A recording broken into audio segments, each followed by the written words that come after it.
교감신경 항진으로 인한 자율신경 실조증의 대표적인 증상 중에 하나가 불안증입니다. 이 불안증이 신경계에 나타나게 되면 공황장애나 불안장애 등의 정신적인 문제가 될 수 있는데요. 자율신경 실조증이나 공황장애 등 예상치 못한 반응을 겪는 환자분들이 매우 많아지고 있습니다. 물론 이런 증상에다가 여기저기 모두 아프기까지 하죠. 흔히 불안장애나 공황장애가 우울증하고 같이 온다라고 생각하기 쉽지만 그런 것만은 아닙니다.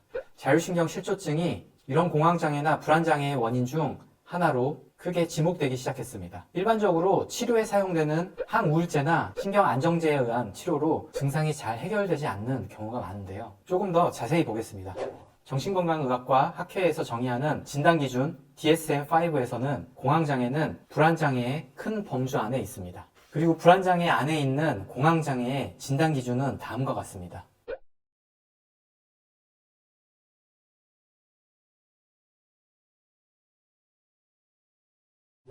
불안 증상이나 공황 증상들은 우리가 안전한 생활을 유지하는 데 있어서 반드시 필요한 반응이나 감정입니다. 위험하기 때문에 스스로를 보호하라는 신호인데 이게 과도하게 해석이 되게 되면 위험하지 않은 상황에서도 이런 증상들을 느낄 수 있습니다. 근데 문제가 있나 싶어갖고 정밀 검사를 해봐도 사실 나오는 게 없어요. 대체적으로 분석을 해보면 우리 몸에 어디가 망가져서 일어나는 기질적인 문제보다는 이런 신경신호 전달 체계에 영향을 줄 수 있는 외부 자극들이 문제가 됩니다. 대표적인 외부 자극이 휴식 없이 오래 일을 하는 거나 아니면 과도한 스트레스를 받는 거 또는 규칙적이지 못한 생활 습관들이 영향을 미칠 수 있어요. 일단 원인이 어찌됐건 잘못된 우리 몸의 반응들이 나오게 되면 사실 대처할 수 있는 방법들을 알기 어렵습니다. 자율신경, 즉 자율적으로 움직이는 신경의 문제이기 때문에 우리가 스스로 뇌에다가 명령을 내려서 그만해 라고 한다고 하루아침에 멈출 수는 없어요. 하지만 이 증상을 완화시킬 수 있는 직접적인 방식이 아닌 간접적인 방식이 여러 가지 있습니다. 첫 번째는 호흡이나 명상, 두 번째는 차, 세 번째는 한약 등등이 있습니다. 먼저 명상이라고 하면 좀 뜬구름 잡는 얘기 같죠?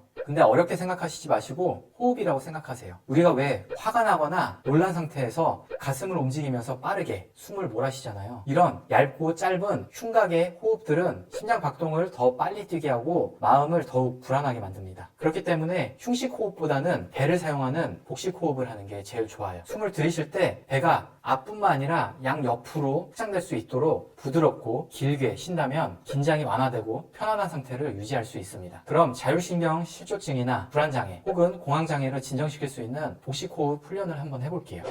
첫 번째는 편안한 자세로 앉습니다. 살짝 등을 의자에 기대도 좋아요. 두 번째, 한 손은 배 위에 얹고 다른 손은 가슴에 얹어보세요. 복식호흡을 할 때는 이 위쪽 가슴이 움직이면 안 됩니다. 배 위의 손만 위아래로 움직여야 되는 거죠. 세 번째, 코로 숨을 들이쉴 때는 배가 나오고 입으로 내쉴 때는 배가 들어갑니다. 이때 내쉬는 호흡을 들이쉬는 호흡보다 길게 충분히 하는 게 좋아요. 예를 들면 들이쉴 때 4초 동안 들이셨다라고 하면 내쉴 때는 5초 동안 내쉬는 거죠. 시작해 볼게요. 일단 호흡을 다 뱉어주세요. 그리고 들이마시는 것으로 시작하는 게 좋습니다. 넷을 셀 때까지 천천히 숨을 들이마시면서 가슴 쪽은 움직이지 말고 배가 앞쪽으로 부풀어 오는 것을 느끼세요. 그리고 3초 동안 들이신 상태에서 멈춥니다. 멈추셨으면 5셀 동안에 천천히 숨을 내쉬면서 배를 집어넣습니다. 정리하자면 4초를 들이마시고 3초 멈췄다가 5초 동안 내쉬는 거죠. 이때 흉식 호흡을 하는 게 아니라 배 쪽 복식 호흡을 하는 거예요. 이렇게 증상이 시작되려고 하면 30번씩 해주시면 좋습니다.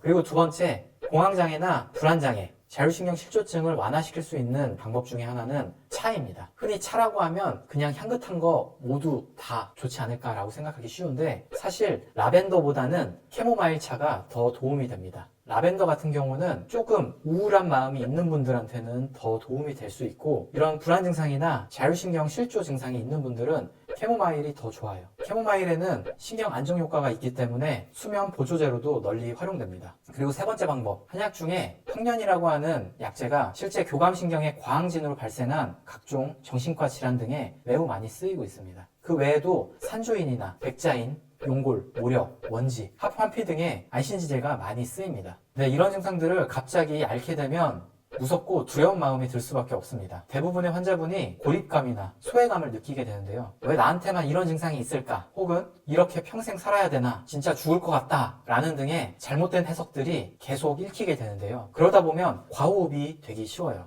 과호흡이 되면 아까 어떻게 된다고 했죠? 심장박동이 빨라지고 더 불안한 마음들이 나온다고 했었죠. 네, 오늘은 열심히 사시는 여러분들께서 언제 한번 감기처럼 앓을 수 있는 증상에 대해서 알아보고 증상을 완화시킬 수 있는 방법에 대해서도 말씀드렸습니다. 혹시 주변에 힘들어 하시는 분들이 계시다면 이 영상을 공유해 주세요. 그럼 지금까지 페일랩이었습니다.